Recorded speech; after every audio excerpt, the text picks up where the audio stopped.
The Wolves win a thriller in Portland, and the Trailblazers coach gets arrested by the FBI. We get much more. The Vikings play tonight. It's a busy hot mic, and it starts now. Hot mic with Dom Izzo. Really? Really, Dom? No. I like what Dom's doing. Okay. Dom Izzo. Jeez, come on, Dom. What do you think I am, a magician? Yeah, I'm fired up, Dom. What else could I say? Absolutely. It was great to get on the field, and then Dom came up to me, and I'm trying to walk away from me. I just wanted to enjoy myself out there. Hot mic. Great job. There's got to be some kind of intelligent question about something. Coach Dom Izzo, WDAY in Fargo, North Dakota. Can you give me a layup or something? Hot mic. Presented by Northwestern Mutual. That program is second to none. On the networks of WDAY. You know, if it's not about sports, I find it very hard to concentrate. Here's Dom Izzo. Good Thursday morning. Welcome to the What in the World Happened edition of Hot Mic on WDAY Extra. KSFL TV, good morning everybody in Sioux Falls, KNBN in Western South Dakota, and Inforum.com. Happy Thursday, October the 23rd, 2025. Starting bright and blue, at least here in chilly, in downtown Fargo. And wherever you're at, fog burning off. It's going to be a nice day today. Good fall day.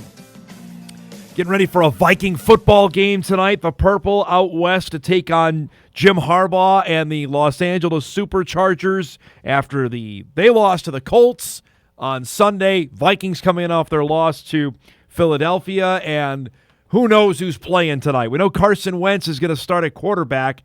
Beyond that, the latest injury report, not great. Getting that yesterday late in the day and seeing who's on it. I'm looking at it right now, and it was innocuous. Like, all right, well, yeah, there's C.J. Ham's on there. Van Ginkel hasn't played in forever. Christian Darrisaw's name showed up. And Darrisaw listed, he didn't practice on Wednesday and listed as questionable. Already on top that Brian O'Neill is so the Vikes, who's playing tackle for them tonight? That's their two tackles, their left tackle and right tackle.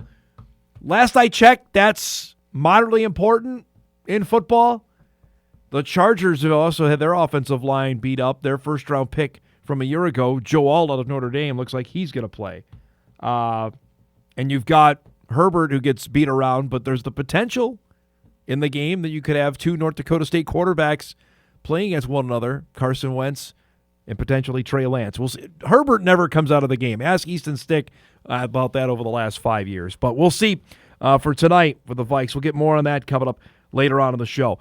I was all set to start our show, and we're going to show you the Wolves game from late last night. For those that didn't stay up and watch Minnesota's comeback against Portland, and move on from that. But breaking news this morning is going to prevent us. We're going to talk way more about the Portland Trailblazers as we ever have in the history of this program because of what happened afterwards and early this morning. But we'll start with the game itself. The Wolves opening up in Portland. Obviously, the expectations are what they are with this basketball team after back-to-back trips to the Western Conference Finals. They didn't change the team all that much. Nickeil Alexander-Walker moved on, means some younger guys. Jalen Clark's going to have to play. Dillingham's going to have to play. Terrence Shannon's going to have to play. This guy's going to have to play like an MVP. And boy, he turns it on in the second half because the Blazers, with Drew Holiday, two-time NBA champion. Why can't the Bucks find players like him, banks it in, making crazy shots like this? Give Portland the lead.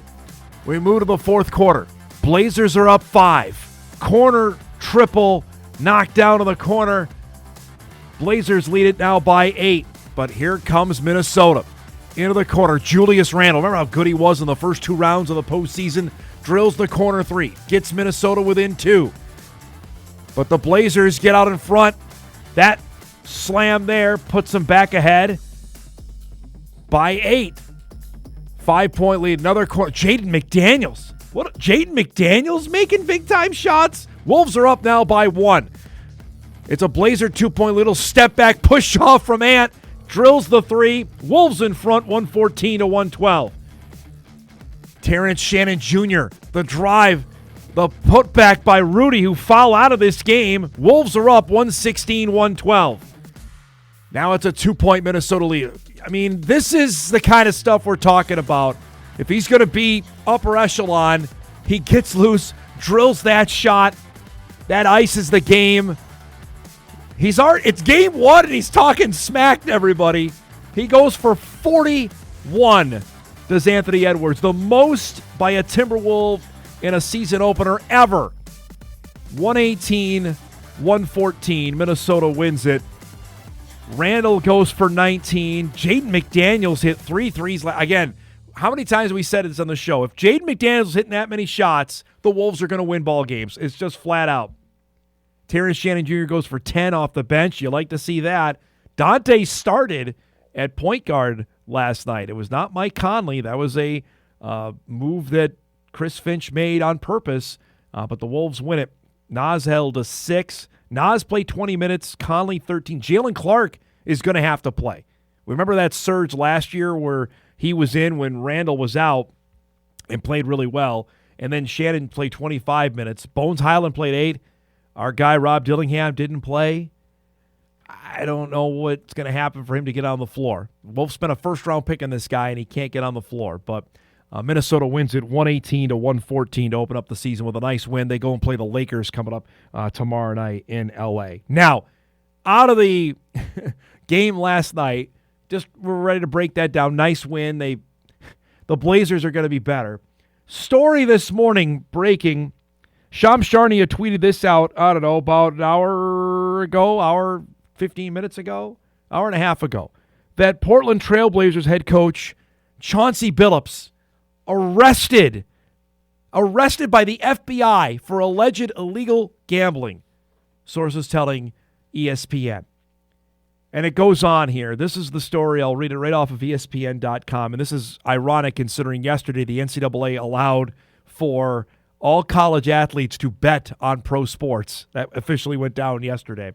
That Chauncey Billups and Miami Heat guard Terry Rozier were arrested Thursday as part of a pair of investigations related to illegal gambling.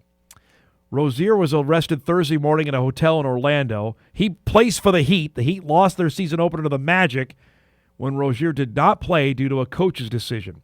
Billups' arrest in Oregon was made as part of a separate but related illegal gambling case linked to an illegal poker operation tied to the mafia, according to an ABC News report.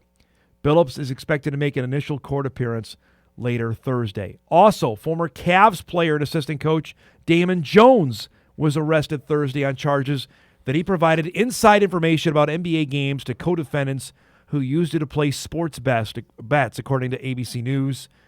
He played for 11 years for the Cavs, also as an assistant as well. FBI Director Kash Patel is going to hold a news conference right about now. It's supposed to be happening to announce the arrests from the investigations. I mean, remember the NFL went through this a handful of years ago where Calvin Ridley, Jamison Williams were suspended. They were never arrested, but suspended by the National Football League. Ridley for a year. I think Jamison Williams was 6 games, if I remember right, for the Lions, just for betting or even the name circling with sports betting. This is to another level. If you have the head coach of a NBA team, one of 30 teams, being arrested, that's not a good look for anybody. Certainly the National Basketball Association on that. Now, the NBA investigated Rozier last year. Jim Trusty, who's the attorney for Terry Rozier, said that his client met with the NBA and FBI officials multiple times in 2023. The NBA said it looked into the matter at the time. It did not find that any league rules were broken. I'm not sure how stringent that investigation was, Adam Silver, but it doesn't look good this morning when you're waking up and this is the main headline here. Billups was a great player, won an NBA championship with the Pistons. I believe he was just inducted into the Basketball Hall of Fame last year in 2024.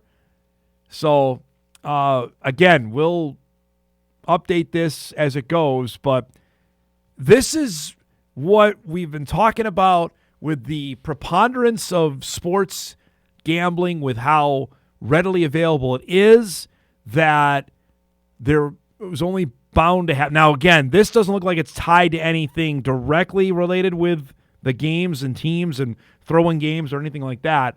And if you get the mafia involved, just reading that statement out loud doesn't seem real, As I love Sopranos, one of my all-time favorite shows, Godfather, whatever. That doesn't seem real that it's 2025 and this is a deal. But, of course, we'll update anything related to this, sports out of it. But holy cow, what a start. Like, the Blazers are supposed to be better. They gave the Wolves all they wanted, that the West is going to be just a fight to get into the top 8. And now you've got this with their head. And apparently the NBA had no idea.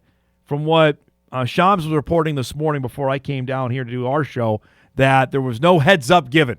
So imagine that. You're getting, we had a good night.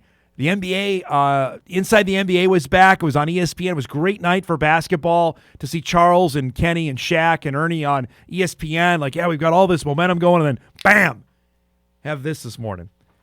Man, again, any updates, we'll pass that along here over the next hour and 50 minutes or so.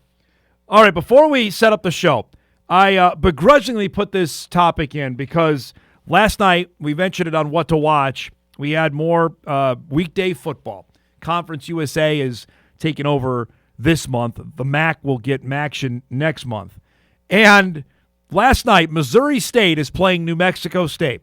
Mo State, our former friends in the Missouri Valley Football Conference who left after last season. Mo State had a nice year, crumpled down the stretch. The Bison handed them their lunch here. Then the Jackrabbits got them in the final game of the regular season in Springfield. I think they won 8 games last year. Great year for them. Mo State has never been good in football. Here now they move up to a quote-unquote higher division, tougher competition. And the Bears are having success that they have never had in the FCS level. Last night, on the road, dozens of fans were in the crowd for this one against New Mexico State. Bears and Ryan Beard are playing well. They got their big quarterback. You remember Jacob Clark from last year. He's a tall drink of water, but he can heave it. Touchdown pass here in the back of the end zone. He was back from injury. Mo State.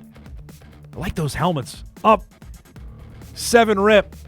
It's 7-7 in the third. This is a tremendous pass and a beautiful catch in the end zone for a touchdown from Ramon Green. It's 14-7 Bears.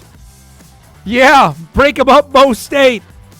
Couldn't beat UND or SIU, but they're having great success in the Conference USA. Here come the Aggies. Donovan Faupel with a touchdown late in the fourth quarter. We're tied at 17. Hundreds of people loving it in the stands. It's Wednesday Night Football. Now, Mo State has a chance, a 50-yarder to win the game with 3 seconds left. The kick, though, is wide right. Again, no wide shots of the crowd, everybody, because there's nobody there. So we're going to overtime. Bears get the football first in OT. Clark says, all right. They take advantage. Ronell Johnson in the end zone for a touchdown. Mo State scores. They lead at 24-17. So the Aggies need a touchdown to get this game at least extended.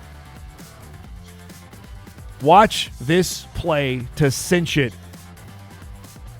Knocked away, intercepted. The ball then falls loose and recovered by Mo State. And the Bears go on the road.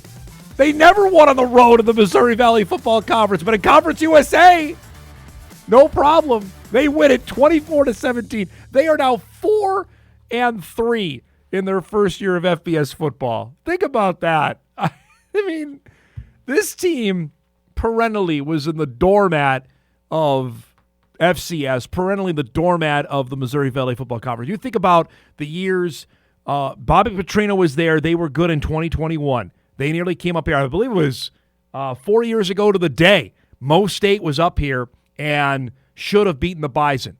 That was the game. Quincy Patterson was benched. Cam Miller came in. The rest is history, we know after that. But think of the other year. I mean, they won 3 games, won 4, sometimes won 2. Terry Allen, great coach, great guy. They could never win there. You know, they brought in Dave Steckel, and he was terrible because Steckel was the defensive coordinator at Missouri. He comes into Mo State. They were bad, and now they move up. And here again is another reminder, like a sledgehammer to the forehead for Bison and Jackrabbit fans as they get ready for the big game Saturday night. Your teams would be A-OK at the next level, and I would say beyond A-OK. Mo State's won 4. Come on. You don't think the Bison go in there and win 9 to 10 games, or South Dakota State do the same thing? If you didn't want to believe me and me just bloviating about it, here's the actual proof that those teams aren't very good. They would be okay. And you know what? It would be better than what they're doing now. Somebody, again, messaged me about this. Says, you're all in favor of the Bison going to FBS. Wouldn't that mean you guys would lose the contract? Yeah, it would. But you know what? You saw what Terre Haute was, right? This weekend is special. That's why I love it. I'm going to embrace it and love every minute of the game on Saturday night. But then after that, it's like, all right, well, here we go. When St. Thomas comes up here on senior day, I mean, what kind of game is that going to be? It's not going to be that much of a game. Here's your reminder that moving up, it's not like the Bison are going to win 4 games. I'm going to tell you that right now. They'd be A-OK at the next level. Mo State has won 4. Just, again, and they have we're halfway through. Who else do they have the rest of the way? FIU, not great. Liberty's better. UTEP stinks. Kennesaw State, I think, has won 5 games. And we showed you Louisiana Tech yesterday. They're no great shit. I mean, they could win 8 games. If they were bowl eligible, they're 2 wins away from bowl eligibility if they were eligible. Holy cow. We have a packed show coming up for you here today on this Thursday morning. Our guest lineup is brought to you by Northwestern Mutual. Just a few minutes, you'll hear my conversation with Bison senior wide receiver RaJa Nelson, getting ready for the matchup. Of course, what an impact he had in the game last year against the Jacks. That's coming up in just a couple minutes. 9:35, our weekly visit with Hunter Pinke. Gets us the lowdown on UND's big win over Southern. They get set for Indiana State. I'm telling you right now, that game with North Dakota State just looming now in a couple weeks, that it just keeps getting more and more important. At 10 o'clock, David Richman will join us, North Dakota State men's basketball head coach. The Bison play hoops tonight. They take on the Dragons at the Shield Center, a game you'll see here on Extra tonight. We're excited about that. Dave will join us regularly on Tuesdays, but we got a special Thursday appearance on a game night for the Bison and the Dragons. On the opposite side, guy that he used to coach with is now the head coach at MSU. Jason Kemp will join us at 10:35, give us the lowdown on the Dragons. They had to rebuild their roster as well. Tim Bergstrasser left, took the job at Denver. Kemp's been busy, added 9 players to his team. We'll visit with it. We talked to Jason the day he was introduced on the job, and we haven't caught up then, so we'll do that today in anticipation of the game tonight. Hopefully we got a nice crowd. I know the Vikes play tonight, but hopefully we got a good crowd. We had a great one last year for the Bison and the Dragons. Hopefully we can mimic that tonight on the north side of town. So that a heck of a lot more here on a busy Thursday morning. We'll take our first break. We come back. My conversation with Bison senior wide receiver RaJa Nelson as the Bison get set for the Jackrabbits coming up on Saturday. Back on a busy hot mic right after this.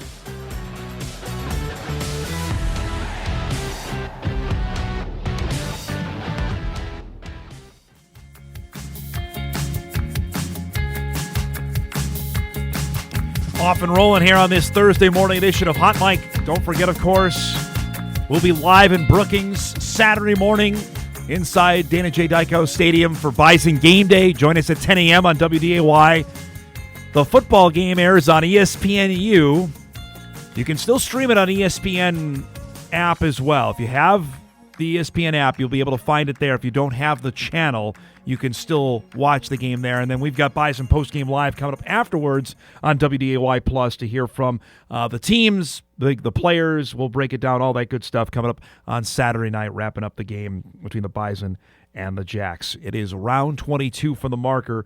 For our next guest here, hard to imagine a guy who had a bigger impact in the game than RaJa Nelson. And going in last year, for those that forget, you'll remember Nelson got hurt in the season opener at Colorado with a hernia/groin deal that was incredibly painful, that the Bison then decided to minimize his availability through the season to maximize for later in the year. So Raj played the first game of the year against Colorado. He came back for the game against UND, and then obviously played the finale against South Dakota.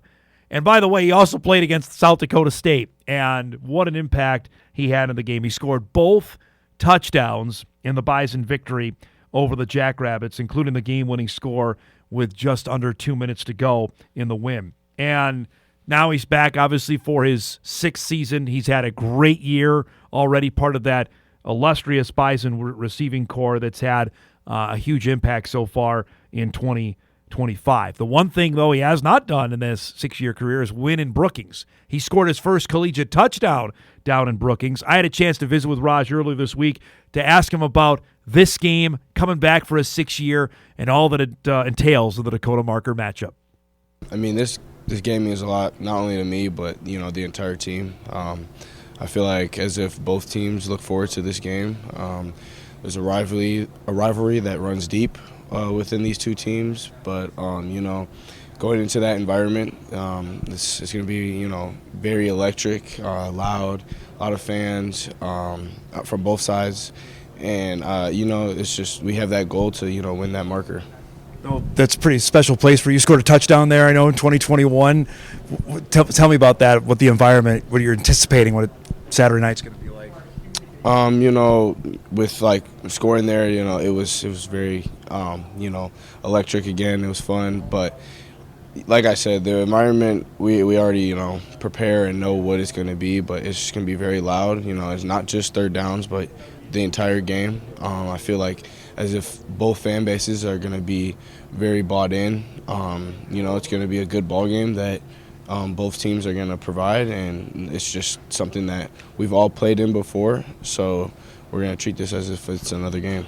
Their secondary, Raj, is almost different, completely different from last year. Describe that. What are you seeing and the challenges that may present on Saturday night? Yeah, like you said, completely different secondary.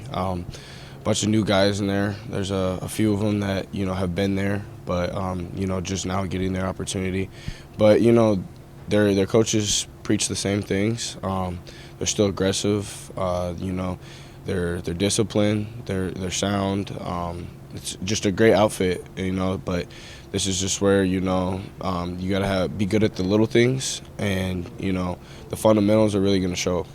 When you decided to use this extra year, is it the games like this to say this is why I wanted to come back for a 6th season? 100%. This one is personal. It means a lot to this program. It means a lot to me. But, these are the games that you strive and want to play in. So, this is just very exciting for all of us. Take me back to last year, fighting through that injury of wanting to be part of the game and then have the impact you had in the marker game last year. That wasn't easy. But, again, when you hear a game like this on the schedule, you're going to do anything in your power to, make sure you can be on that field to help contribute, just because, of how much this means to us, and like I said, how deep this rivalry runs. So we always hear about other players from other teams coming here about the environment because it's so loud and different. Is this one of those rare ones in the FCS when it's on shoes on the other foot, so to speak? I'm going to say this. I don't think any place compares to the Fargo Dome, but in regards to it, the environment being, similar to ours, 100%. And that just kind of goes back to what I was saying with, both fan bases are going to be bought into this game. It's not going to be one of those games where, fans are leaving early. So, with that being said, it's going to be a loud environment. You don't see that in FCS very often, I guess, do you?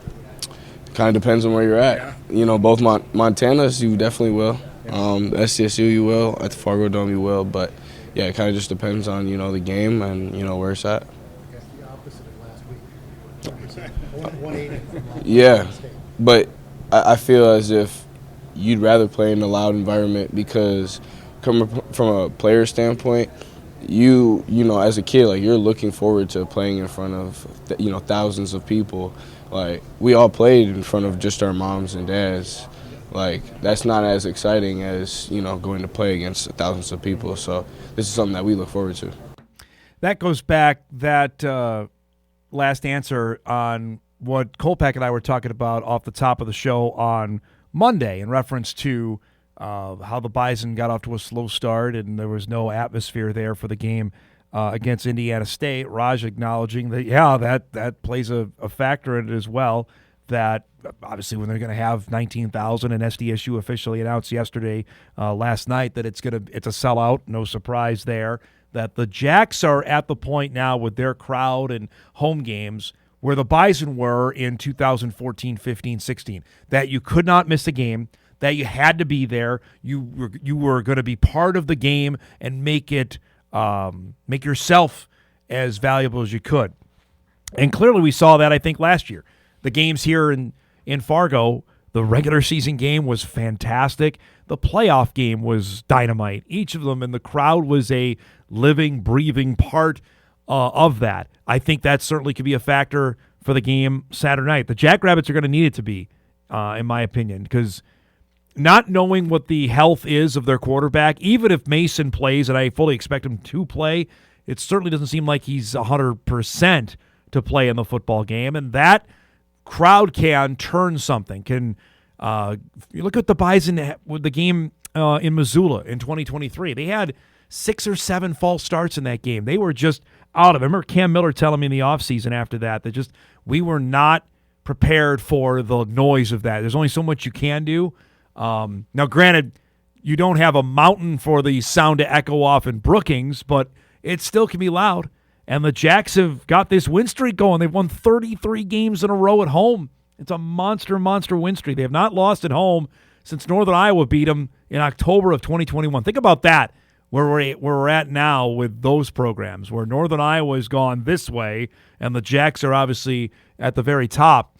That is hard to fathom that they lost back-to-back home games that year. Southern Illinois beat them the week prior, and then the Panthers got them. That's why SDSU ended up playing on Thanksgiving weekend that year.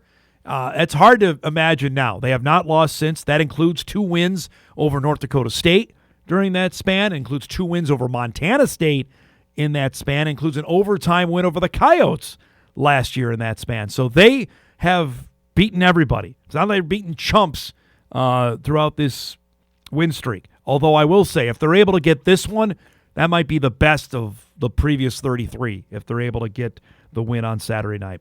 More on that coming up later on in the show. We're overdue for a break. We'll take one now. We come back. Our weekly visit with former UND football standout Hunter Pinke will join us. He'll get us the latest on his thoughts on his alma mater. A couple other topics we'll hit with Hunter as well. That's coming up on the other side of the break. We're back on Hot Mic right after this.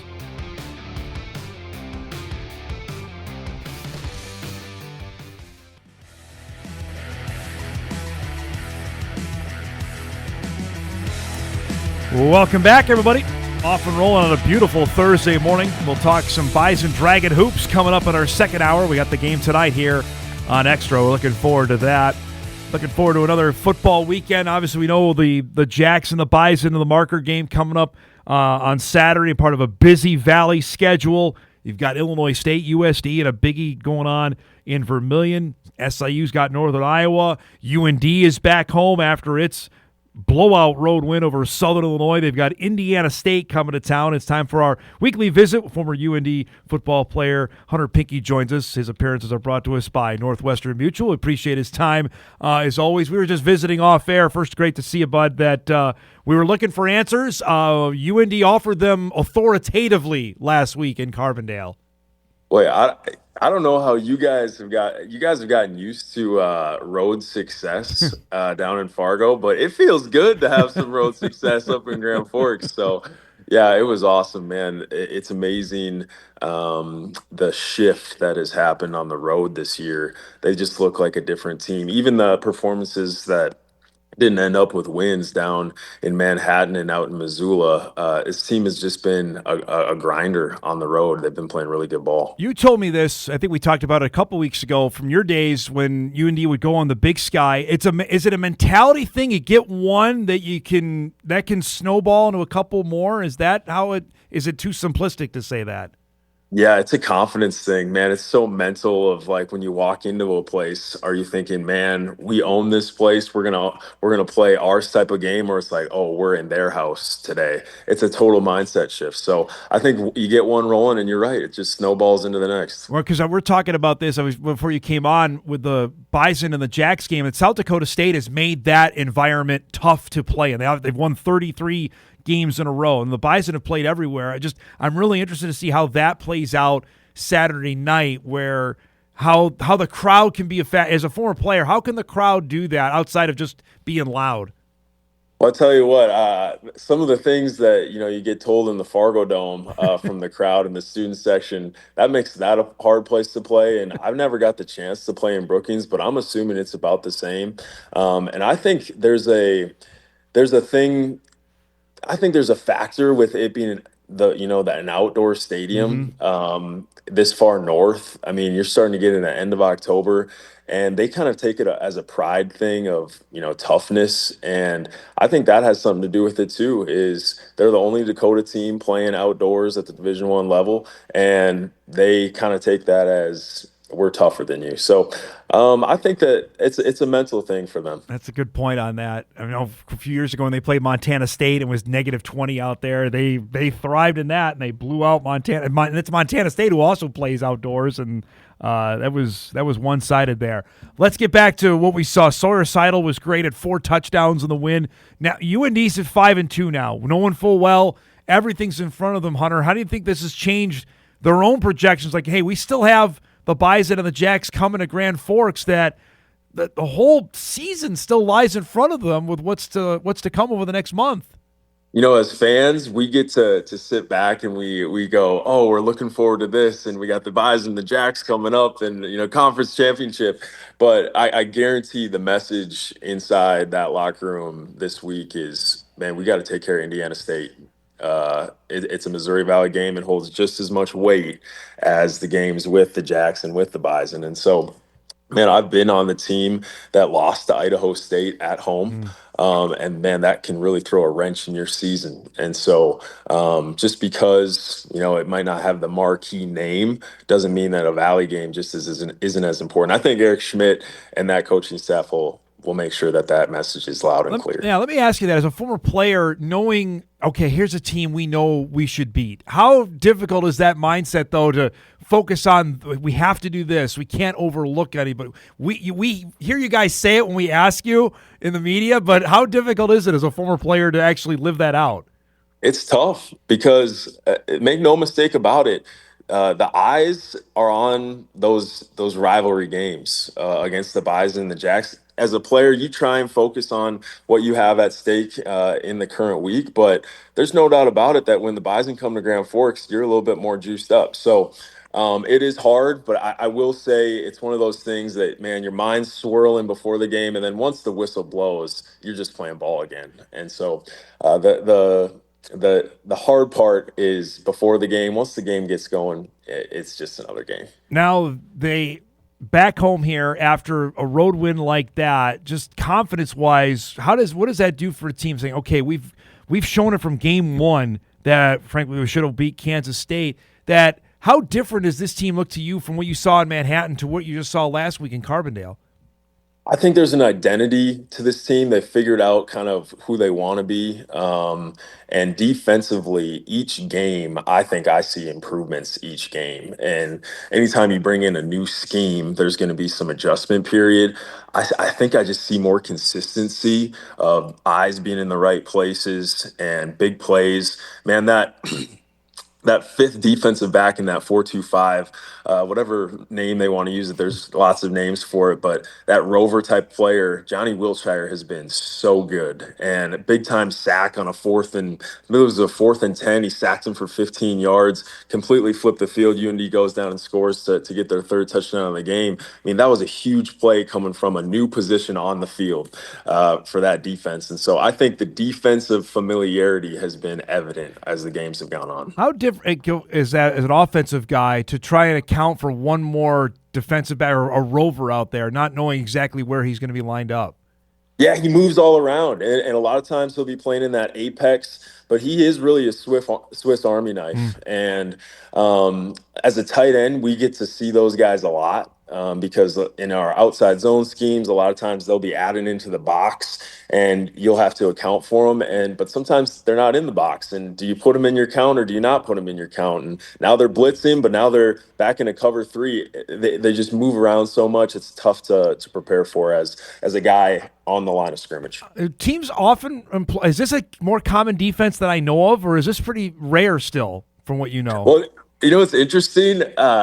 Coach Schmidt got it when he was out at Washington from Coach Morrell, and that was in the Pac-12. You know, Washington was in the Pac-12 when he was out there, also at Fresno State. And I think there's so much speed and they spread it out so much out there that you almost needed that extra defensive back.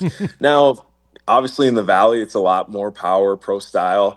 But that Swiss Army knife and the variability of being able to bring in different combo sets and different personnel sets, I mean, I think there's some advantage to that. So they're not always in a 4-2-5. Like they'll bring in and use that spot as a little bit bigger body too, and it looks more like a 4-3 with 2 edge rushers. So it's not always 5 defensive backs, but it does allow some variability. I wanted to ask you, we haven't had a chance to talk about this because it's something that I've discussed on my show before. When UND's had a nice start, then hockey starts, it seems the fans like, all right, well, give us a reason to stick around or else we're going to move on. Here they are, and obviously knowing full well what's ahead. Hockey season has begun. Is that something you guys notice as a former player? Like, well, fans are great to start, but where are they at the back end of the season? Or we have to give them a reason to stick around? Yeah, Coach Schweiger would always say, you know, our fans are going to bring energy, but we're the reason that they bring energy. And so, man, you want good support, play well. I think I've been to playoff games. My freshman year was when we had Richman come, and it was a Thanksgiving weekend, and I think there was 10 or 11,000 in there on a Thanksgiving weekend. So, man, UND fans are great. I'm now a part of that crew, and they'll show up. I think the athletic department has done a pretty good job at times, you know, having hockey weekends and football weekends, an early football start with a later hockey start. Boy, that's a full day for a UND fan. And it gets to be really, sometimes they'll even put volleyball in the morning and make just a full day. So I think the support will be there if this team keeps continuing to improve and play the way they are. And knowing full well who's still on the home schedule after this week, I mean, that's as big as the games as they have of those 2 opponents. Absolutely. Oh, man, I've been waiting for that Bison game for a long time. I always tell my Bison friends, I got a lot of Bison friends, I'm friends with you for 51 weeks out of the year, but when that week comes around, you know who I'm cheering for. We were visited off air. You're a man on the move next week. You've got some engagements going on. Tell us about where you're heading and who you're going to be speaking to. Yes, you know, I'm in the phase right now where a lot of my friends are getting married, so I'm going down to Vegas. I got a bachelor party with one of my former teammates at UND, Brady Leach. He was one of our kickers, Moorhead guy. He's a spud. And then I'm headed to Phoenix and then to Monterey. And I've never been to Monterey, California. I got a speaking engagement out there with a company that I'm working with. But I didn't know that Pebble Beach was in Monterey. And so I'm going to have to go check that out. I don't think I'm going to swing the clubs, but I got to at least go check it out. Pretty cool place. So when a company approaches you, are they looking for anything specific, or is it something for you have a kind of a blank canvas of what you want to talk about? Yeah, you know, this client that I'm going to be speaking for is on the agriculture side. And a lot of times I think they're looking for inspiration. I try not to be too much of a motivational speaker, Dom. I think motivation comes and goes. I hope that I can inspire some people to make some heart changes. Like I hope that when they leave a room after we've spent some time together, they've got a little bit different perspective and a little bit different view on life going forward, and they can be inspired by that. So I think that's what a lot of people are looking for, but it looks different. You know, I'm wearing a Northwestern shirt here. I got to speak for that team earlier this year.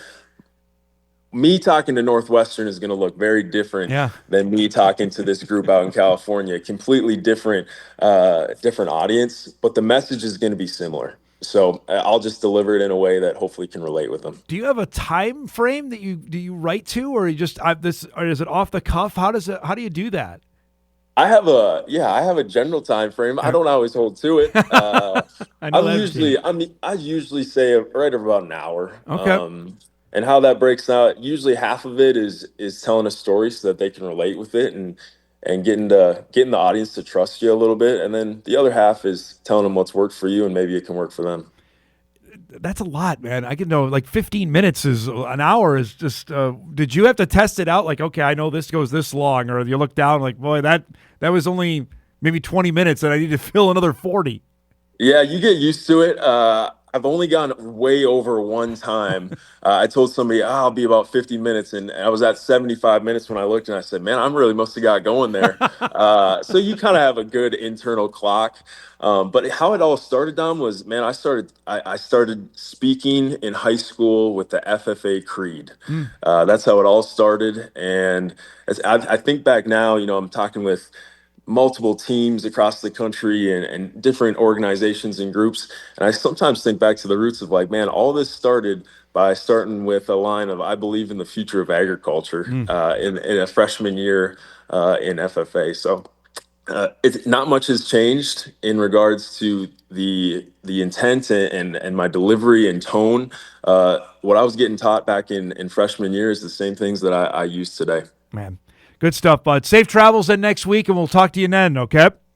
All right. Have fun down there. Appreciate it, bud. Thanks for the time, as always. Hunter Pinke joins us each and every Thursday at 9:30. His appearances are brought to us by Northwestern Mutual. Good stuff there. I guess, I've had the good fortune of being asked to speak somewhere, and, if you do 15 minutes, that seems like a long time. An hour, I can't even imagine, but having watched some of his speaking engagements, they are electric, and that time usually flies by there. Appreciate his time joining us here. All right, we'll break.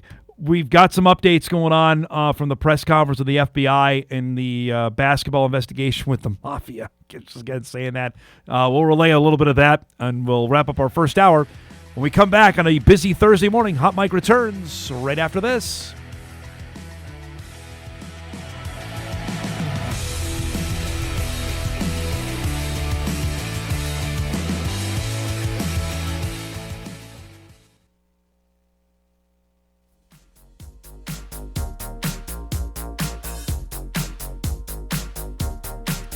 All right, wrapping up our first hour. Thanks to Hunter Pinke for joining us. So the press conference is still underway, going on in Manhattan on the arrests of Portland Trailblazers head coach Chauncey Billups, along with Terry Rozier, who plays for the Miami Heat. The U.S. Attorney Joe Nocella saying the investigations we announced today did not involve college basketball, which is important to know because obviously there's been some interesting things going on there, obviously, as well. Let's trying to parse through because there's a lot here. I'm not trying to overwhelm everybody with what the big things out of this, knowing full well, though, that this is Patel says that this is the insider trading scam of the NBA. I'm not sure what he's referring to on that. He says it's not popular to go after some of the defendants that we went after today, but justice is served blindly. This is the insider trading saga for the NBA. That's why we're going to take heat on it. Well, I mean, some of this I know is performative as well. It's politicians up there that are going to try and make a big deal in front of cameras. But They also said that the NBA is cooperating with the investigation, which obviously they have to. They cannot go out and say that they're not going to get involved with that. But what I am interested in as a media person on this is that all the major CNN was carrying this, MSNBC was carrying it, Fox News was carrying it, ESPN wasn't. And I understand they're a partner of the league, but you know how bad that looks if you're trying to be a reputable source for information and news, which they claim to be. That's not it. Kyle found this tweet as well, which is hilarious. And again, in an age of where we're at, you have to understand full well and recognize that how you can't go anywhere. You can't watch a game without anything hitting you over the head with some sort of betting app or betting website. This is literally when Shams was on Get Up this morning. I didn't even notice this. I was listening to what Sham said, but in the bottom corner of the screen, they've got their promo for ESPN Bet. You can't miss it. So, I mean, they're talking about betting scandal, and there it is, right in the bottom right-hand corner of what's going on. I mean, just what else do we expect was going to happen on this deal? So that is the latest what we know as of now.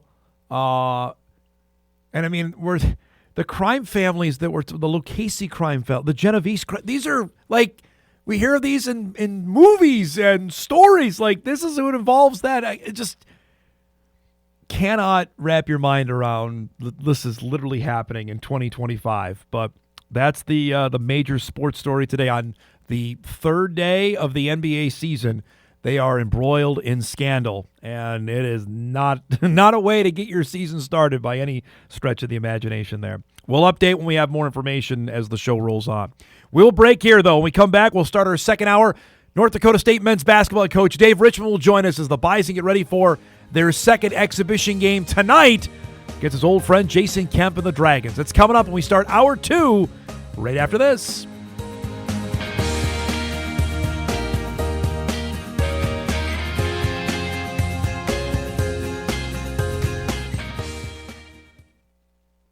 This is Hot Mike. Hot Mike. On the networks of WDAY. Here's Dom Izzo.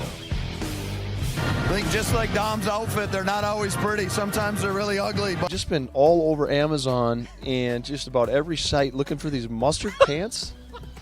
My wife will tell you she wants to burn mine. people actually listen to your show. They watch. They Yeah, I watch told it. you, yeah. Play defense in that first half like Dom transitions to you after the game. It's way too long, way too lazy, but you got all these answers. I'm going to bring you over and have you do our non-conference schedule. I'd love to. I'd love to go to Grand Canyon, I would man. love. Hey, well, you're you doing come that with. game. That's not the thing.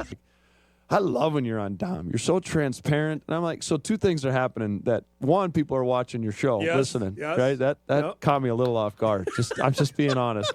People are watching as we get ready. This is year number 5 of us having a weekly conversation with the head men's basketball coach at North Dakota State. David Richman joins us on a Thursday because you got a game tonight, but we're going to do this on Tuesdays, I was told. Your handlers are telling me Tuesdays is going to be the day now. I got some handlers now. Like I bet got, you do. For my schedule and how big time that I am, Dom. Like I got handlers everywhere. Hey, I found 2 more people that listen to your show. Really? 2. We got 2 Yes. more? Holy 2 cow! more. All right. What did they tell you? Yeah, we had an event on Sunday at the Sanford Sports Academy. Yep. Down south. Yep. Great spot, by the way. And Emily Dietz, Freddie Coleman, Brian Sean, great people out there running that. I got to see Paul Wixo, but a couple came up to me and they said, we love listening to your show and you banging on Dom's mustard pants. And I'm like, well, if they knew that I said that, they must be listening. My royalty check is just waiting for that thing. You know what? I'll have it for you at hand tonight at the game, okay? So I feel like for the last 4 years you've said that, Dom, and you can tell the man the truth once and he'll hate you for a day, or you can lie to him and he'll hate you your life. You know how big a deal is? Stace is doing the game tonight, so you go find Stacy in the truck, and you guys can hash it out tonight. Okay? I know it's a big typical. deal. So. You're just passing the Of buck. course I am. That's passing the buck. Hey, it's one viewer, one listener at a time. That's all we're building. So that's right. It's great to see you. We're getting ready for a game tonight, which hopefully we're going to have a nice crowd. We had a great one last year for when the Dragons and the Bison played. You played a game last week. I know you're all about wins. That's all you care about, but it's an exhibition game. So how do you guys gauge that last week where it didn't count, but it was your first time playing on the floor? Yeah, but man, I tell you what, Dom, I wrestled with this thing for a while and was really excited, very appreciative of the opportunity. And I think how I've summarized it is my ego hurts, right? And but at the end of the day, it's not about me. And here's what I mean. Let me put some context to that. The last how many years that we've been doing this, last weekend would have been a closed door scrimmage. Yep. So nobody would have seen that. And we would have attacked it, honestly, the same way we went at that game on last Thursday night, where we played 12 guys very consistently. Nobody really played over 20, 21 minutes. There were some situations that a normal game, like I would have probably called a timeout, but I wanted to, test our guys and plow through some things. But at the end of the day, we got beat, right? And so you leave that with that feeling like, okay, here we go. The season's on. Now you got that feeling in your stomach. But in retrospect, I wouldn't change a thing. I wish we were better. Always, from a standpoint, I wish we had more points than the Gophers on that night. That being said, in an exhibition game early in the season, I think it was a very, very important for us that we obviously have a brand new team, for me to see some new parts, test some new parts, see how some different rotations and lineups work together. And I think we got a lot out of it. There were some guys that maybe didn't perform like I would hope, and that's part of it. There's some guys that, we're not going to play 12 guys. We're not going to play 12 guys tonight, and we're certainly not going to play 12 guys as we go forward against Oregon State. And even the reality is after break when we start league, we're not going to probably play 10 guys. Yeah. And so some of that is addition by subtraction that we're going to work through. But there were just so much new. I mean, Don Clay and Riley Massey played their first ever game. Carson Smith sat out last year and never really played a college basketball game. Damari Wheeler-Thomas, sat out, last year too. So I remember him coming off the first time. He's kind of got this smirk. He's like, wow, that felt different. That felt weird, and you got two junior college kids. Well, one, Travion Carson, who's never played Division I basketball before, who I was very impressed with. Yes. Max Marley had been a couple years for him. And then all of it just all new to us, right? So, a good start for us to put something on paper. I thought, for the better part of 30 minutes, we were right there and very competitive. I thought we looked the part, and I didn't see anybody physically or just like maybe tentative out there necessarily. Maybe a little bit the freshman, which you'd expect, but I think encouraged and excited to move forward. And I'll take the ego hit of getting beat. Is this another data point then tonight to say, okay, we're going to run, this is who we got out here to determine what my rotation wants to be for November 3rd? Absolutely. Yeah, I think Jason and I are good friends, Jason Kemp, Coach Kemp, and I think both of us are going to continue to keep things very vanilla. But also from a standpoint, I think there is just certain habits and rhythms, we call it, blocking, tackling, not getting penalties, like how hard are you going to play, how tough, how together, those things. That under the lights, like coaches are still evaluating some things, and execution is a huge part of college basketball, make no mistake. But if there are certain foundational things that you don't have in place, and certain guys don't understand, those foundations, those roles, those responsibilities, well, how you execute really doesn't matter. So a lot of those are still being tested. And listen, I'm more transparent than ever. And I guess I'm just going to just flat out vomit this like I always do. We need to get some production from, some bigger bodies on our team. Rebounding is a important part of college basketball, and we've got to rebound the basketball. We got our tails kicked on the glass against Minnesota last year. I told you last year, I thought we were an okay defensive team from a first shot defense, but we didn't rebound like historically, like at an elite level like we had. And so some guys have gotten challenged, this week that we got to be better, and that's okay. Like it was October 16th. Tonight's going to be October 23rd. Like if we had our poop in a group, right now, and we were perfect, then what would these guys need me for? They wish they would, so they didn't have to see me, but they get to. We got to see a couple highlights of Travion Carson, which was our first glimpse. We saw highlights, Dave, but everybody puts a resume reel. You're going to put your best stuff out there when you're in the portal. Seeing him out there play, were you more impressed with what he brought to the table, or is this what you had heard and seen throughout the portal process? Well, I don't know, like to your point, like it's very hard to gauge clips, right? Yeah. And again, DMAC is a very, very prestigious program, and they've had a lot of success, so no really offense to them, but you're just moving up levels. Yep. Now I would say we had seen some things in practice in the summer and the fall and early here in the preseason practices that we're like, hey, I think we got something here. This is a very competitive man that moves really, young man that moves really well. And what Travion did is win. And he won in high school at state championships. What he did at DMAC is, take them to national tournaments. So he really understood winning.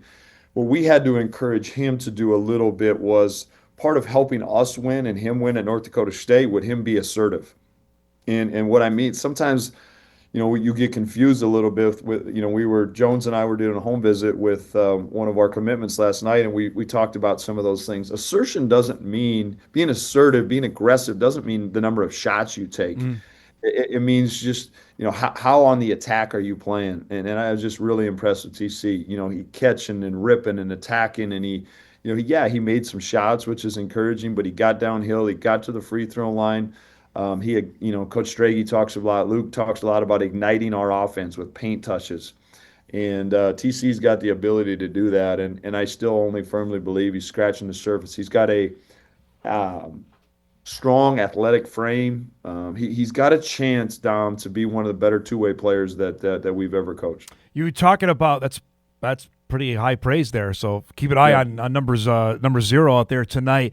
You mentioned Damari. What was game 1 like? He hadn't played a game since March of 24. What was that when you went back and looked at the tape, how he performed in his first game back?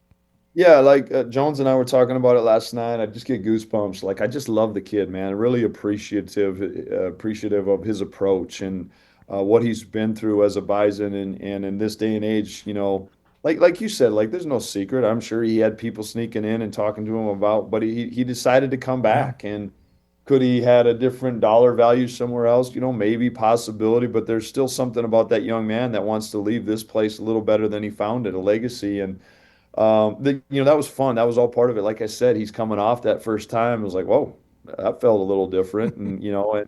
But I saw the same things. I remember a competitive kid that's going to leave it out there. Behind the scenes, he's done an incredible job of trying to lead, and so that's been really encouraging. Did I see a perfect version? No. Did he get a little winded like I anticipated? Yeah, obviously. But like I said, I've been more open talking about some of these. We have two very, very good point guards, and shame on me, shame on our staff if we're not finding different ways to try to get both Damari and Andy on the court together. And I think you're going to see some. Well, I don't think you're going to start to see some of those things here tonight. I asked you about a bunch of the guys. I don't know if I asked you enough about Markai Strickland and how his process of coming here, because here's a guy who's played a lot of basketball, played against you last year, that seems like he can maybe not plug and play, maybe that's my words, but can he be that kind of guy for you as the season goes along? Well, Kai has as much talent to plug and play and be a dude, a dominant figure, in the Summit League and help us impact as anybody early on. An unbelievable man, got a great like gravity like type smile. The teammates really enjoy being around him, selfless. I have really high expectations for Markai, and I only have those expectations because of what he tells me he wants. And what needs to happen and transpire for Markai is for him, instead of pointing the fingers, to own some things and be more consistent, an everyday guy. We had a great friend come in and talk about us, like to us, like life is about mastering the mundane, owning the ordinary things. If you want to, like, just doing those things 86% of the time, that's our life. Like getting up and brushing our teeth and deciding, like, do we want to put on mustard pants or not mustard pants? Like, that's the other 14% of the time where you screw up. But anyways, back to this is like, just getting Markai to understand, 86% of the time it's just doing the simple skills, but using God's, the gifts and talents that he's given me to do those things. I think there's a really, really good version of Markai out there. And again, I need to be careful, but I need to be me. We've got some guys coming in that just haven't had a lot of winning success. I was going to ask you about that. Yeah. Yeah. And so it's about us using and embracing their talents and character, but them also now using us and embracing our little details and little things that we pride ourselves in that help us win.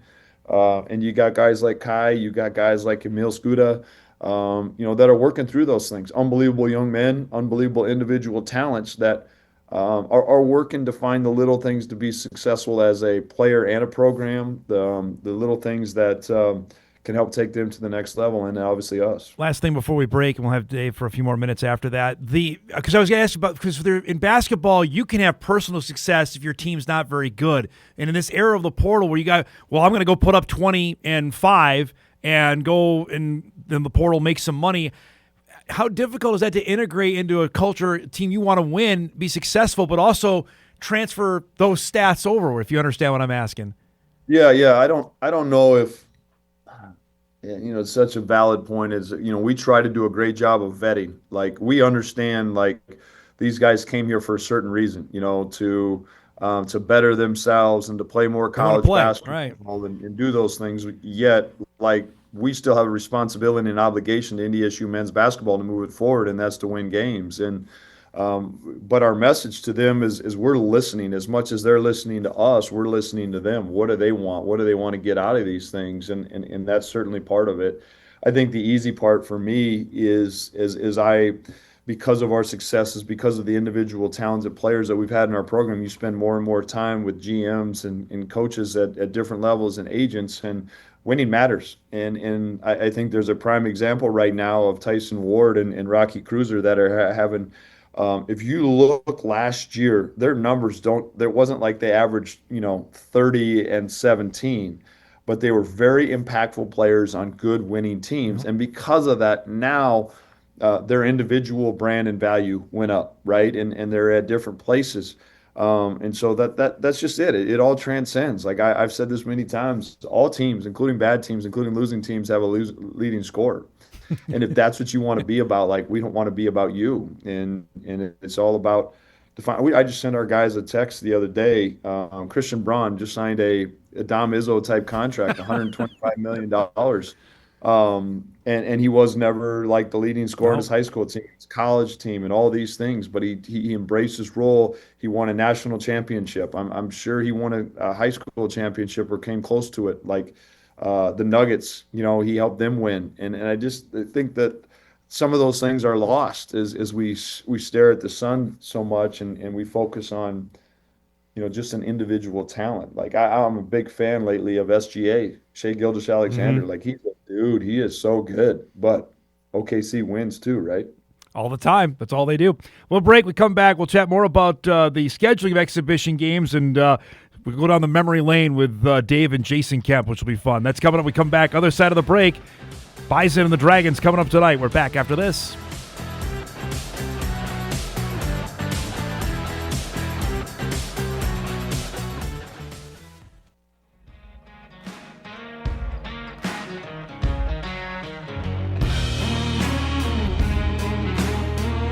All right, welcome back, everybody. We've got a few more minutes with Dave. We got Jason Kemp coming up right after. So that leads to the obvious question. What's your earliest or favorite early memory of Jason Kemp? What can you illuminate to that on us? I'm taking all the credit in the world for Jason Kemp's meteoric rise. Of course you would. I expect nothing That's else. what I do. Yes, of course. I mentioned earlier it was about my ego, the Gopher exhibition. So, no, like just obviously, like, very proud of him. I absolutely love Jason and his family and Michelle and Violet and Xander, and just so glad that they're back in the community. But yeah, I mean, I can kind of vividly remember when Miles was the head coach and we were going through the process of, I think it was a GA at the time, and we had a couple of guys in mind. I said, "Hey, coach, like, just some interactions with this guy right here across the river." He was over with Stu Ingen, who I had a lot of respect for over at Moorhead. And I said, I think, the rest is history. He came on and has just really embraced it. He's a hardworking guy. Like, there's character, there's virtue, there's values to do things the right way. And, his resume probably looks a little bit more like a natural progression of most college coaches at Division I, Division II ranks than mine. As he and the family have bounced around a little bit, but I'm also not surprised, right? When you work hard, you do things the right way. Certainly the ball has bounced a couple tough ways for them too, but I think he showed his passion for responding and still wanting to be in the profession. And I know he was really excited about being, over in Moorhead and running his own program. And it's certainly different, than being in the Big Ten and those things. But I don't think, again, some of those things are probably not as. Some of those things are better. And I'll let him speak to that. But too, just proud of Jason. Happy for him and the family, and just love that man. I got an email to ask you about the scheduling of exhibition games. We talked about this down at Summit League Media Day earlier this month. Asked Dave about how this came about, and are these going forward instead of the secret scrimmages? This essentially replaces those now, right? Correct. Yeah. And I don't need to be careful, and I'm not Bill Self or Tom Izzo or Kelvin Sampson, but you've heard I'm not very pleased with our profession right now. Yep. We can probably talk for 2 hours about that, and I will openly admit that we have completely lost control and gone away from a lot of values that are way beyond the court that I think are more important than the court. And certainly, I need to win games to keep my job, but in all those things, but. The NCAA, has done a couple good things where, they've allowed us now. These secret scrimmages weren't secret, everything was getting out and there was getting in. It just does another, an opportunity to showcase your team, really get the experience of being under the lights. There's certainly a financial beneficial, to some of these things. Like we were able to get a little bit of money from Minnesota, not nearly what you'd get from a regular game. Yep. They get people in the stands, now that they've opted in. It's another way to, rev share some of those things to generate some money like that. So a great overall thing in the long run. And yes, absolutely, it is something that we want to continue to do moving forward. And, if we can continue to get one on the road and one at home like that, absolutely. I think we're trying to create rhythms and routines and experiences and habits for our guys, that better us through November, into December, but ultimately, like you hear me say countless times, January, February, and ultimately March. Here's one I know I'll get you in trouble on. Is college basketball more messed up than college football? Yeah, it's hard for me to say that it's not right now. But I would always told you that. I look at the rule book, and I think we are the Pied Pipers in a bad way. We start the mess, and I can't sit here and point and say that I'm not part of the problem, because I'm also not. I don't have a great solution either. But I don't know who does. Who does, right? Who has a solution right now, though? Right? We need some leadership, and we need some direction. How long before NBA players are coming back and playing college and some of these things? Right. This is gross, Tom. This is gross. Well, what Dave's talking about, and we haven't talked about on the show, it's signed off now that G League players can come play college basketball. Do I have that accurate? Of what was announced? Yeah, again, I'm a headline reader, but yes, in G League, but where in the analogy is, or the rationale is European players they were playing, and depending on what they got, they could come back and do those things and ages. And the scary part is I think we've just opened up another can of worms. That why is this stopping this person from doing that, this person from doing that? Two more things here before we let you go. So after tonight, give us the lowdown of schedule here. The game goes, then you don't play. Obviously, the opener is November the 3rd. What's the layout here between now and Oregon State about, okay, here's the 9 or 10 I feel comfortable rolling with when we get the season started in a week and a half? Yeah. We're still going to push through some things early in the season no matter what. And I think I need to be able to gauge, okay, let's just talk about a Riley Massey. Riley Massey is someone that I could not be higher on. Love the kid and what he's about. Now, physically and stature-wise, is he ready to compete against a Big Ten team? There were some things certainly that got exposed the other night. Now, as high as I am and how good and consistent he's been in practice, there needs to be some other opportunities, in fairness to that young man, and maybe some peer schools and things like that. But we're going to play tonight, and then we're going to give them 3 complete days off, almost 4, and a little bit of a reset. And it's been really, really healthy for us because we're about to go into a grind. When we leave on November 2nd and plow through all the way through right before Christmas break. And we're in San Antonio or down in El Paso. Like it is up, down, and around, and you don't know your head from your what. And so we need to let them reset a little bit. And then Monday we'll come back. Monday, Tuesday, Wednesday will be virtually all Bison days. There's still plenty of situational work we need to do, adjustment things that like I said, like you're going to see very vanilla basketball from both teams again tonight. But there's certainly got to be some things from an execution standpoint that we got to get better at and have in our back pocket. But then Friday, Saturday, Sunday, let's go. Here we go preparing for the Beavers, and we're really excited for that opportunity. Most important question I save for last. Is this a full suit night for you? Or are you doing tracksuit? I got to know so I prepare accordingly for how I look on the broadcast tonight. Well, but my faith this morning talked about don't compare, and the last person I want to compare to is, my apparel to your apparel.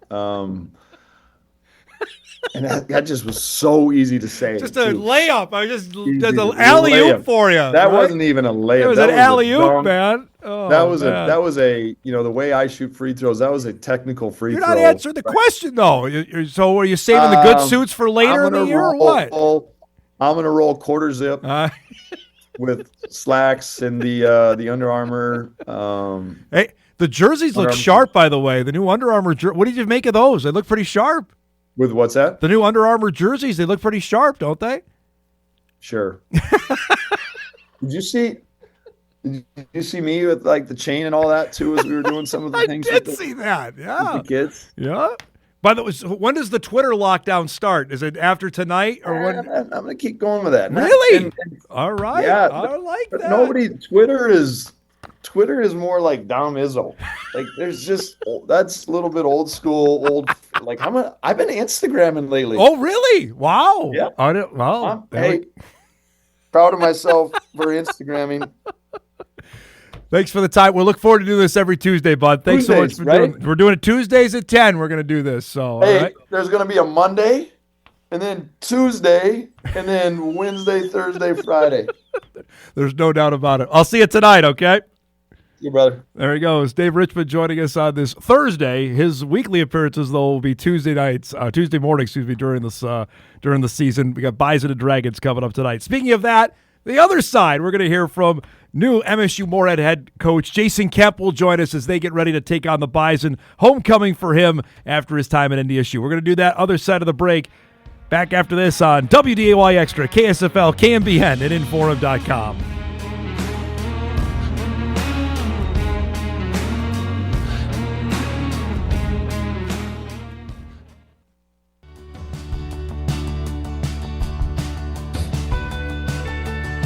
Welcome back, everybody. Again, a reminder, we got hoops tonight here on Extra. The Dragons and the Bison playing exhibition game, 7 o'clock at the Shield Center. It should be a dynamite crowd. Hopefully we get as good a game as we did last year. Bison 4-point win went right down to the wire.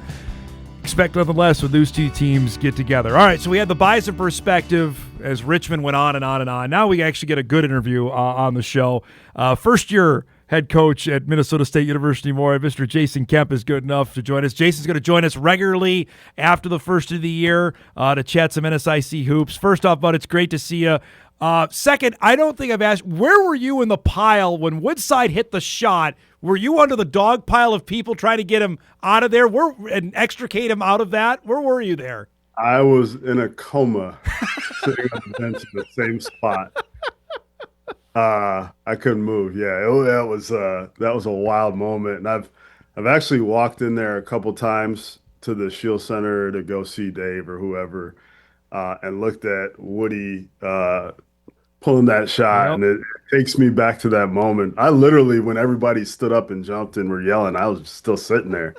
You might have been the only one in the arena, man. Well, it was actually my scout. So when we were down 14 at halftime, panic set in. So it was wild. You want to crawl in the corner, is what you're telling me? It was a problem. Yep. So it was fun. I know it's an exhibition game, but this is your first game as head coach. You nervous, excited, a little bit of both. What do you think the emotions will be for tonight? Yeah, I'd say both, but obviously leaning a lot on what I've learned from the people I've been around, and so I'm confident that it's time to do this. We talked in April as you were driving up about to do the press conference.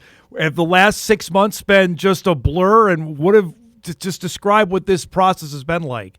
You know what? The first 2 weeks, I was just trying to come up for air. It was a lot to get used to, but I'm excited to make my own decisions. I think it's been totally fun. I've hired a good staff, and they've been great.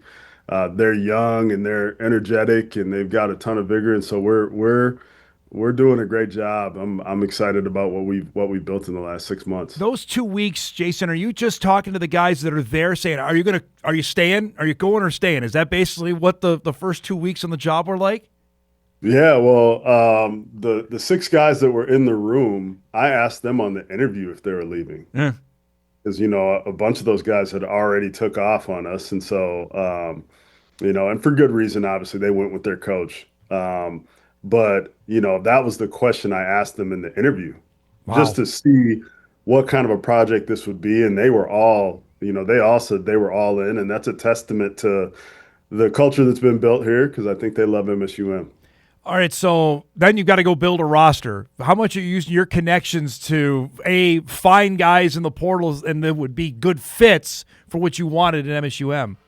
Yeah, I think seeing the portal at the highest level for the last 4 years at University of Minnesota, I think that was a major advantage for us.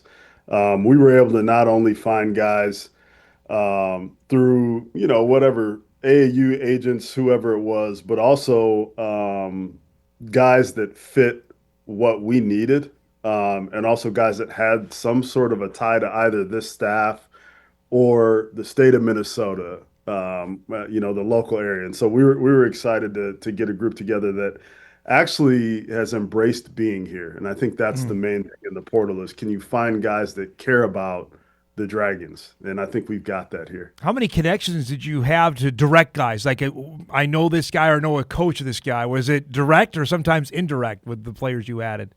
Most of them were very direct, either through an AAU coach, an agent, or a high school coach. For instance, Kabin Kaba played at Park Center for James Ware, who has won a couple state championships with that proud program. So we were able to find guys that we had some sort of tie to, and I think that helps with the overall continuity. Like, we'll be able to. Some of them have multiple years, and we'll be able to keep them here, I believe. Okay, so there's a couple names that pop out. One, obviously, is Isa Al-Amin, who we're going to see tonight. What about him as a player that just pops off and say, this is a guy that even as a freshman can help us? Yeah, chip off the old block. Yeah. He is a very fast, very athletic, very, very competitive kid.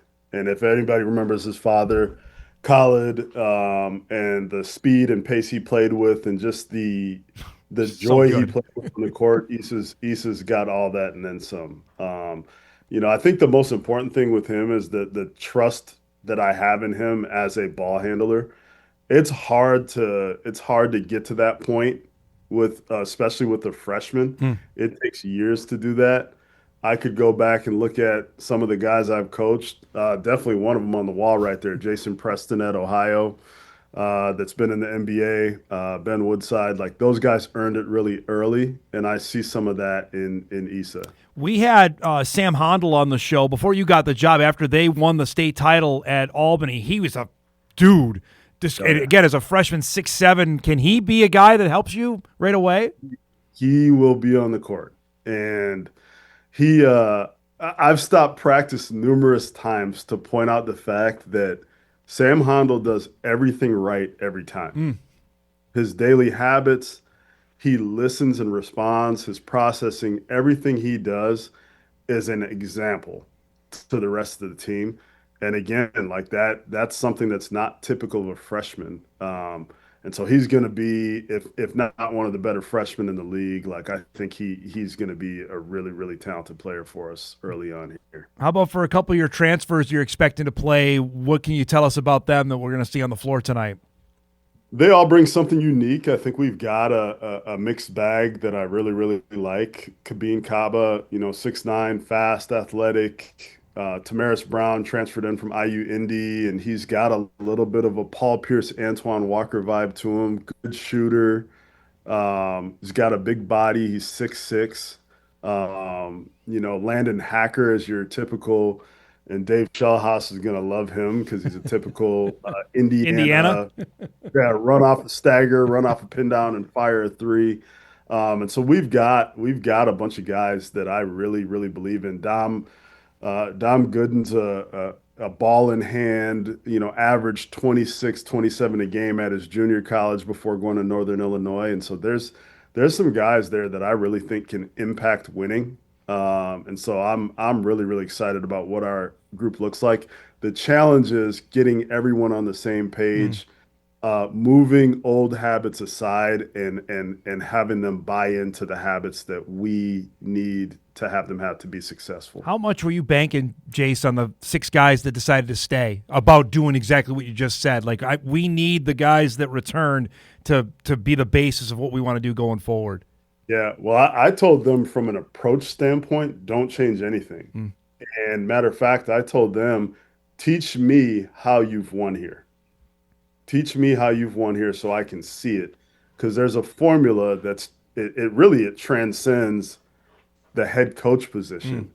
There's a way to win here. And so that's what I've tried to get from them. And I said, now you guys have to buy into what I want from a basketball perspective and our team rules. But as far as the way to the win, I've asked them to teach me how that is, and they've been great about it. And I think that's helped us a lot. How much for you tonight knowing, okay, I'm the one calling timeouts? Like in the past, maybe you're the one suggesting a timeout. Now it's you.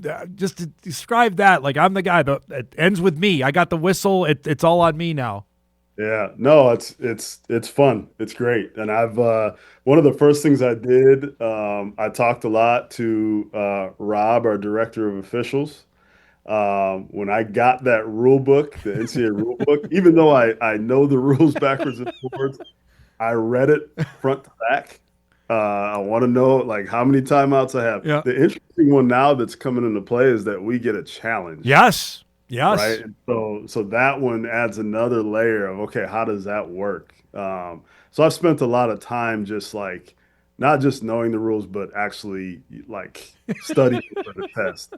And then lastly, I've actually told my assistants that the most important thing they're going to be doing is telling me how many timeouts we have. And so just so that if I do screw it up, I can go blame it on them. Well, hey, it happened. Kevin Durant didn't know the other night. I don't know if you saw that at the end of the Rockets Thunder game. Durant called, he didn't even know how many. So the best player in the world didn't even know. Yeah, you get caught up in emotion, and it can get the best of us. So I'm being mindful of that too. So I want to. I was thinking of you last week. I'm watching the Bison Gopher game, and I'm watching Isaac Azuma play, which is a guy I know you recruited heavily to get to come to the University of Minnesota for being a Minnesota guy that he is. How good can he be? You've seen it. Yeah. I mean, what's the ceiling for him? Well, yeah, absolutely. That one was a team effort with Ben and Marcus and definitely a debt of gratitude and a lot of the work goes to Dave Thorson, who has some really, really good, significant Minnesota ties. Obviously, he's a Fargo native.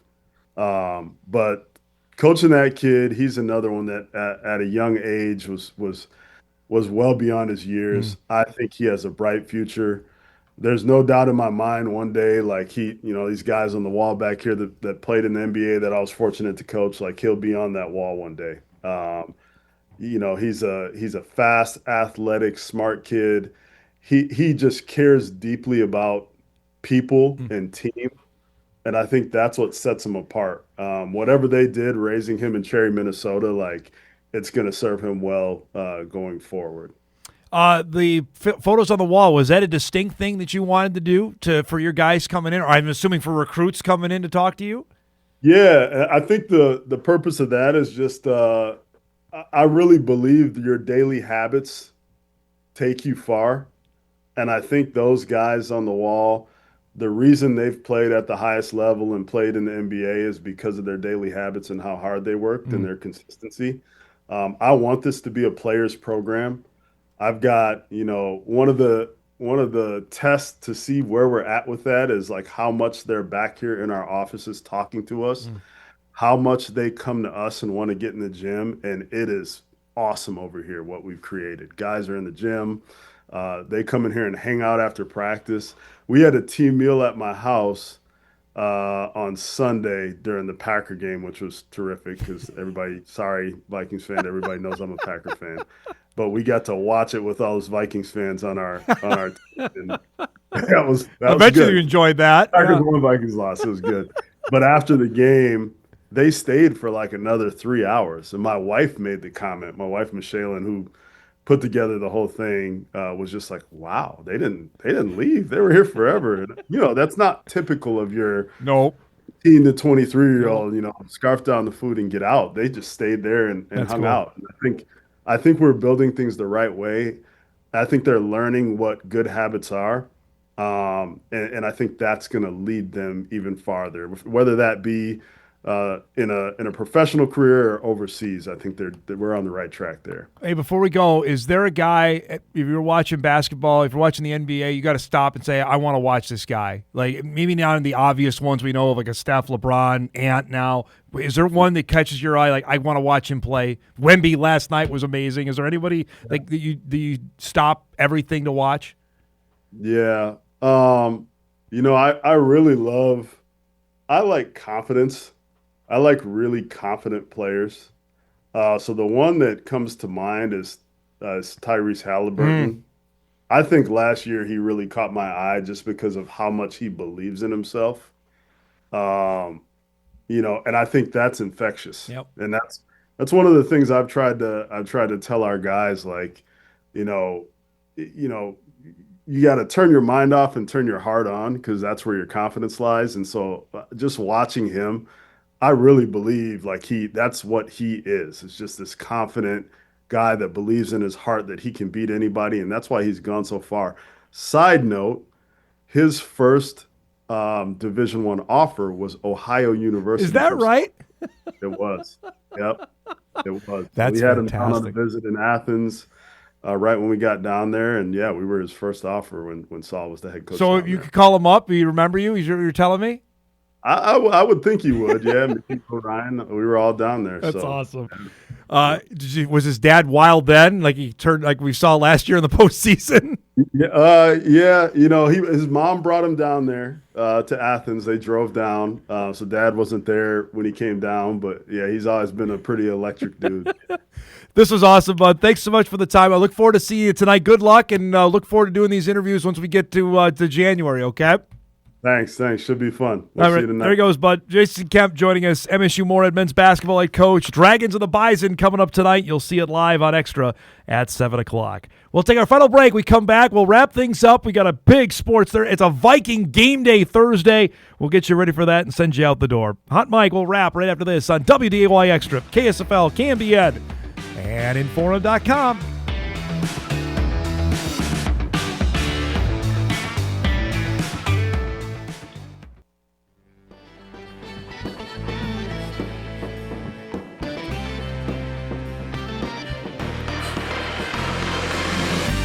All right, wrapping things up here on a day where I didn't think I would say FBI, Mafia, and NBA all in the same sentence, but that's exactly what happened. More on that coming up on our news here in just a few minutes at the top of the hour on WDAY and WDAY Extra, involving Portland Trailblazer head coach Chauncey Billups. Current Miami Heat Terry Rozier have been arrested with links to gambling and the Mafia. Again, just having a hard time processing that, but more on that coming up on our news here in just a few minutes. All right, so the Vikes play tonight. Currently, the line is Chargers minus 3.5. I say that fully ironically knowing what I was just talking about, but it goes hand in hand with sports. Is it too strong a statement to say the Vikings season hangs in the balance tonight? And I say that knowing that J.J. McCarthy is likely going to play in the next game for the Vikings against the Lions a week from Sunday. That if they win this game, they're 4-3 and setting up their toughest stretch of the schedule after tonight with the Lions, Ravens, Bears, Packers, Seahawks, Commanders after that. That's their next 6. You lose tonight, and then I won't say pack it in, but all right, let's let the kid get out there. We got to see what we have with our first-round pick. I don't think it's that much of a stretch to say that potentially could be the case, depending. And, again, the Vikings' top 2 tackles may not be playing in the game tonight. Not ideal for Minnesota. All right, before we get out of here, let's do some what to watch. We got plenty to talk about.